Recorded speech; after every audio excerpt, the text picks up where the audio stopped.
நம் இந்தியர்களுக்கு என்னுடைய பணிவார்ந்த வணக்கங்களும் மற்றும் 79வது சுதந்திர தின நல்வாழ்த்துக்களும்.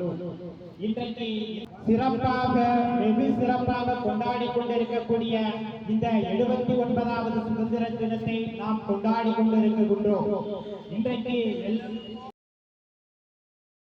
இன்றைக்கு பள்ளிகளிலே மாணவர்கள் சென்று பள்ளி கல்லூரி மாணவர்கள் கொடியை ஏற்றுகிறார்கள்.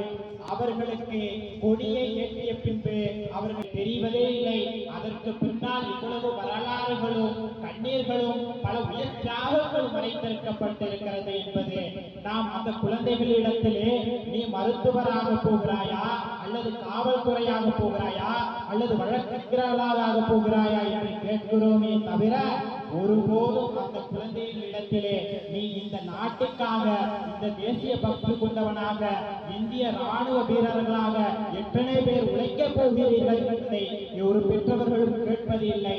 அப்படி கேட்கின்ற பிள்ளைகளும் ஆசைப்படுபவர்களும் தான் இந்திய குடிமகன்களாக செயல்பட முடியும் என்று நாம் இந்திய அரசியலமைப்பு சட்டத்தில் சொல்லப்படுகிறது.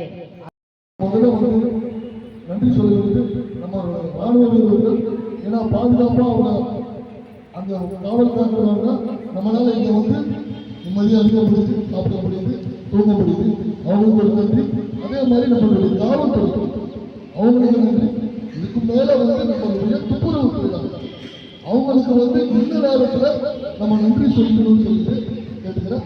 இப்போ जनगण मन अधिनायक जय हे भारत भाग्य विधाता पंजाब सिंध गुजरात मराठा द्राविड उत्कल बंगा विंध्य हिमाचल यमुना गंगा उच्चल जलधि तरंगा तव शुभ नामे जागे तव शुभ आशीष मांगे गाहे तव जय गाथा जनगण मंगलदायक जय हे भारत भाग्य विधाता जय हे जय हे।